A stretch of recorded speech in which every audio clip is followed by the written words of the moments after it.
जैसे ही एक लेडी की डिलीवरी होती है, चाहे वो वेजाइनल बर्थ हो या सिजेरियन हो, एक नया चैलेंज शुरू हो जाता है कि ब्रेस्ट फीड कैसे कराएं। तो ब्रेस्ट फीडिंग के लिए क्या टिप्स हैं जिससे कि आप आसानी से ब्रेस्ट फीड करा सकते हैं। आज इसी में ब्रेस्ट फीडिंग सीरीज़ की पहला पार्ट मैं स्टार्ट कर रही हूँ, जिसमें ब्रेस्ट फीडिंग टिप्स के बारे में बताएंगे। Hello everyone, I am doctor Kanchan Malik, director Mangalam hospital Meerut. तो सबसे पहली ब्रेस्ट फीडिंग टिप क्या है कि आपको ब्रेस्ट फीड जितना जल्दी हो उतना जल्दी शुरू कराना चाहिए और बच्चे को कोई भी शहद या पानी पहले ना दें। चाहे वो सिजेरियन डिलीवरी है या वेजाइनल बर्थ है, उसमें फर्स्ट फीड ब्रेस्ट फीड ही होना चाहिए। ऐसा ज़रूरी नहीं कि आप तुरंत ही बच्चे को ब्रेस्ट फीड पे लगा दें। इसमें मदर भी पूरी तरह से एग्जॉस्टेड होती हैं, तो मदर भी पूरी तरह से अपने को स्टेबल कर ले, बच्चा भी स्टेबल हो जाए, तो 2-3 घंटे के बाद आप बच्चे को ब्रेस्ट पे लगाएं। अटेंडेंट की हेल्प से, नर्सेस की हेल्प से बहुत आसानी से आप बच्चे को ब्रेस्ट फीड करा सकते हैं। लेकिन ये ध्यान रहे कि केवल ब्रेस्ट फीड ही कराना है और जो भी फर्स्ट फीड होगा वो ब्रेस्ट फीड ही होगा। जो फर्स्ट 2 डेज़ में ब्रेस्ट फीड होता है उसे कोलोस्ट्रम कहते हैं। ये बहुत डार्क कलर्ड होता है, बहुत थिक होता है, तो ऐसा फील होता है कि ये मिल्क अच्छा नहीं है क्योंकि ये पीले रंग का है, ये तो पस है और ये बहुत कम मात्रा में आ रहा है। आपके रिश्तेदार हैं वो फोर्स करते हैं कि आप टॉप फीड देना स्टार्ट कर दें, फार्मूला देना शुरू कर दें, पर कोलोस्ट्रम बच्चे के लिए बहुत अच्छा है और ये वर्ल्ड में कहीं भी उपलब्ध नहीं है। ये एक नेक्टर है, इसमें सारे इम्यूनोग्लोबुलिन्स होते हैं, एंटीबॉडीज़ होती हैं, जो बच्चे का फर्स्ट वैक्सीन है। ये बच्चे को इम्यूनिटी प्रदान करती हैं, तो ये सबसे अच्छा है और कोलोस्ट्रम 2 दिन के लिए ज़रूर देना चाहिए। उसके बाद वो आती है लैचिंग की, क्योंकि मदर्स को लैचिंग में बहुत प्रॉब्लम होती है। लैचिंग के लिए आपका क्या टिप होना चाहिए, चाहे वो सिजेरियन है या वेजाइनल बर्थ है। वेजाइनल बर्थ में तो बहुत आसान है, आप आराम से बैठ के फीड करा सकते हैं और बच्चे को गोदी में लेके फीड करा सकते हैं। पर सिजेरियन में भी अपनी पोजीशन को चेंज करके, बच्चे की पोजीशन को चेंज करके, अटेंडेंट्स की हेल्प से मदर फीड करा सकते हैं। तो आप नहीं सोचें कि आपका सिजेरियन हुआ है तो आप 2-3 दिन तक उठ नहीं पाएंगे और बच्चे को लैच नहीं करा पाएंगे। लैचिंग की कुछ टेक्निक्स होती हैं जिसके बारे में मैं आपको बताती हूँ।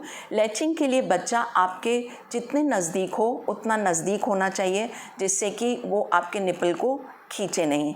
बच्चे का मुंह ज़्यादा खुला हुआ होना चाहिए, जिससे कि वो ब्रेस्ट पार्ट को ज़्यादा से ज़्यादा अपने मुंह में ले सके और जो निपल के अराउंड एरियोला होता है वो बच्चे के मुंह में जाना चाहिए। बच्चे का मुंह इतना बड़ा होना चाहिए जैसे कि वो एक बड़ी चीज़ खा रहा है। जैसे कि आप बर्गर खाने के लिए मुंह खोलते हैं, इस तरीके से बच्चे का मुंह खुला होना चाहिए। क्योंकि आपने कभी नहीं सुना होगा कि निपल फीड कराना है, हमेशा ये सुना है कि ब्रेस्ट फीड कराना है। इसका मतलब ये है कि ब्रेस्ट बच्चे के मुंह में जानी चाहिए, ना कि निपल। क्योंकि निपल अगर बच्चा सक करता है तो उससे मिल्क सिक्रीट नहीं होता, क्योंकि जितनी भी मिल्क ग्लैंड्स हैं वो एरियोला में होती हैं।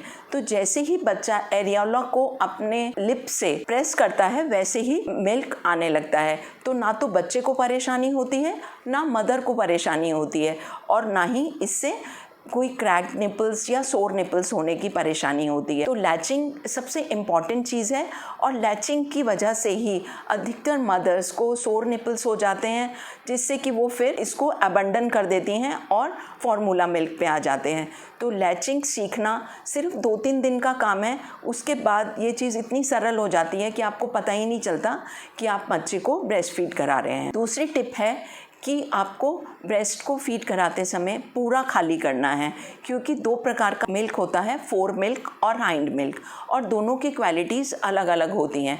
फोर मिल्क का मतलब है जो पहले मिल्क आता है। जो फर्स्ट मिल्क होता है उसमें पानी की मात्रा ज़्यादा होती है और जो हाइंड मिल्क होता है जो बाद में होता है उसमें फ़ैट कंटेंट ज़्यादा होता है। अगर आपने खाली 4 मिल्क पिला के छोड़ दिया तो आपके बच्चे को अधूरा पोषण मिलेगा, उसको फैट और प्रोटीन्स नहीं मिलेंगे। तो आप कोशिश करें कि बच्चे को 4 मिल्क और हाइंड मिल्क दोनों मिलें। ये आपको ऐसे पता चलेगा कि आपको अपनी ब्रेस्ट को पूरी तरह से एम्प्टी करना है। इतना आपने फीड करा दिया कि ब्रेस्ट पूरी तरह से एम्प्टी हो गई, तो इसका मतलब आपने 4 मिल्क और हाइंड मिल्क दोनों ही पिला लिए हैं। इसके बाद जो अगला टिप है वो ये कि आपको दोनों ब्रेस्ट से मिल्क पिलाना है।